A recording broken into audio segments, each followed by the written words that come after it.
Los disruptores endocrinos son compuestos orgánicos persistentes. Son sustancias químicas producidas por el hombre que tienen la característica de que son lipofílicas y semivolátiles. Al ser lipofílicas, se acumulan en la grasa de los seres humanos.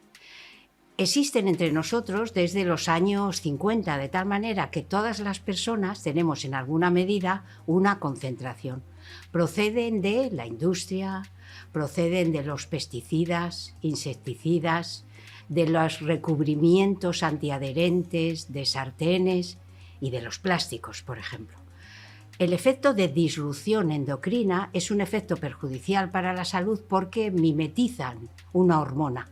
Se pueden comportar como si fueran un estrógeno, un andrógeno, hormona tiroidea.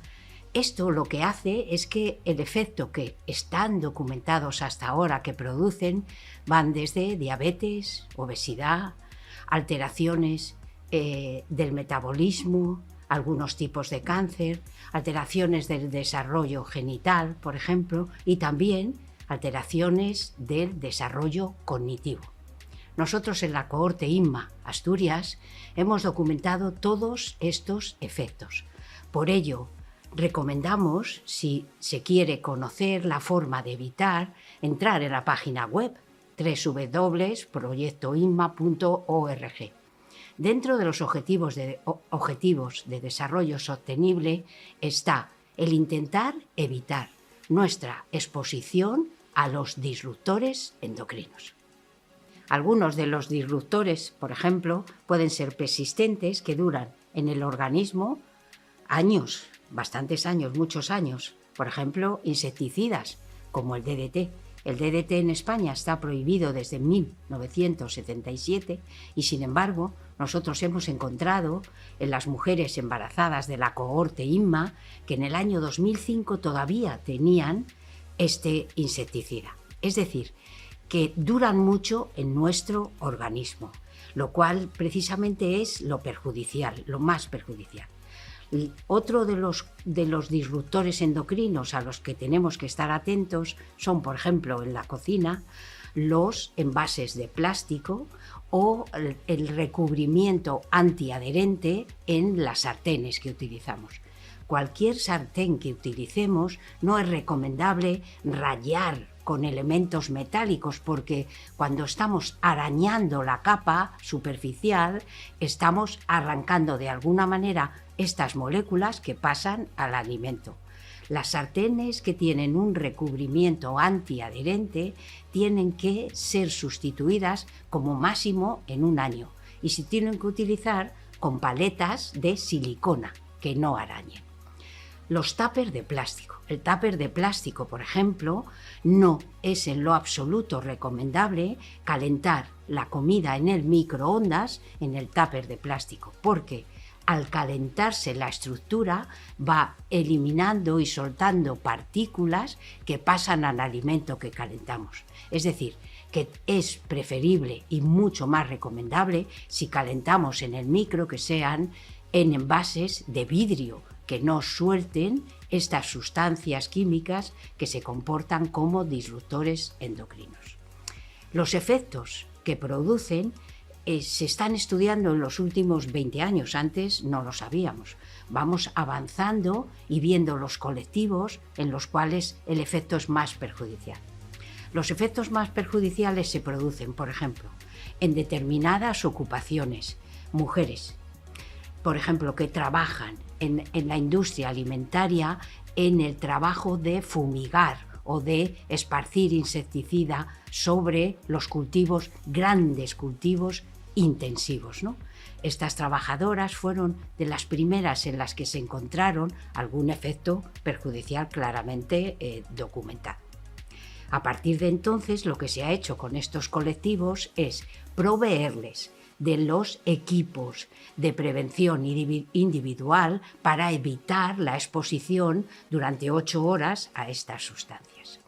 A nivel de población general, los alimentos que tomamos o lo que tiene que ver con la industria alimentaria y los envases alimentarios en la cocina, es recomendable siempre el uso de vidrio o acero o cualquier otro componente que no sea de componente plástico.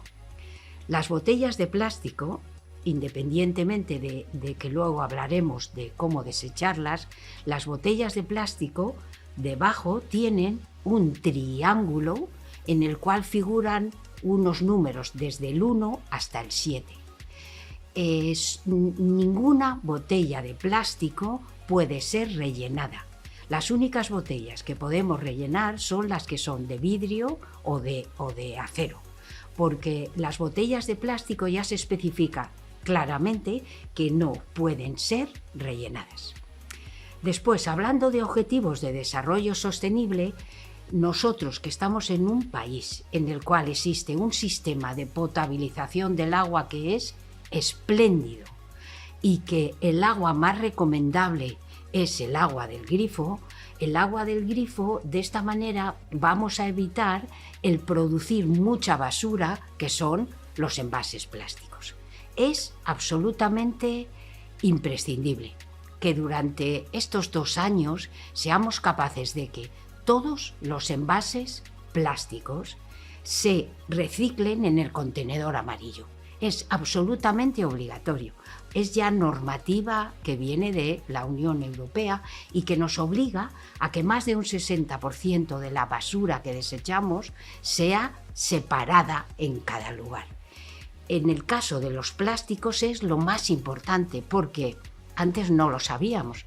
Entonces, todos esos plásticos que se han desechado por desconocimiento de diferentes maneras y que al final han caído al mar, lo que ha ocurrido es que en el giro del Océano Pacífico se ha producido un continente de 1,5 millones de kilómetros cuadrados. Es un continente de plásticos que están todos acumulados.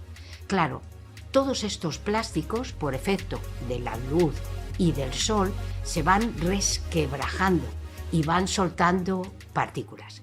Estas partículas son ingeridas por los peces, es decir, que de alguna manera, por desconocimiento durante estos últimos 40 años o 50 años, hemos ido desechando y haciendo que llegara un plástico al mar que ahora está produciendo un efecto indeseable porque son compuestos orgánicos persistentes que no desaparecen y está volviendo, de alguna manera, al ingerirlo los peces, en todos los peces encontramos microplásticos o nanoplásticos.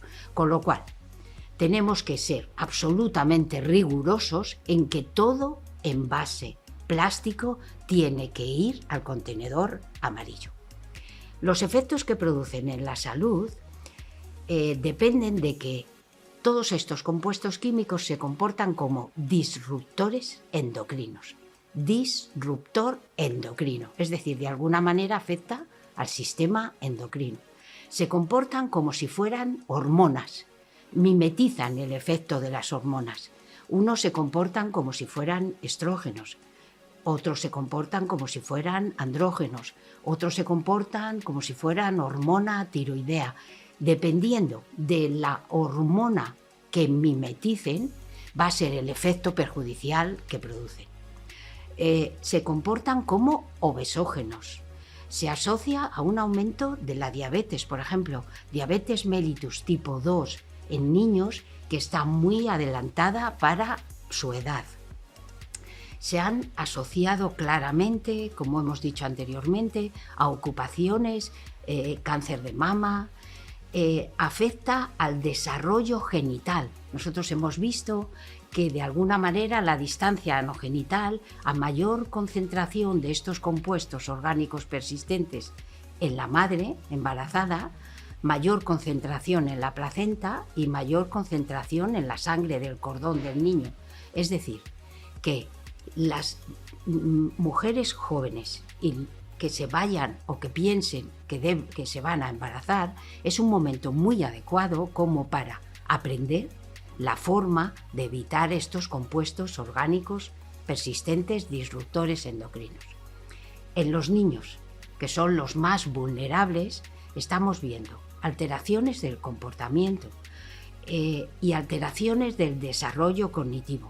Es decir, que de alguna manera, estos disruptores endocrinos están afectando al desarrollo neurológico, al desarrollo cognitivo de los niños. Por ello, la gente joven son los colectivos más vulnerables, los que más tienen que poner atención a estos conocimientos nuevos que antes no sabíamos, pero que ahora ya sí, y que, lógicamente, forman parte de los objetivos de desarrollo sostenible. Sostenible el desarrollo, porque lo que queremos es que el desarrollo futuro de estas generaciones jóvenes abandonen los compuestos orgánicos persistentes que en las generaciones anteriores no conocíamos su peligro.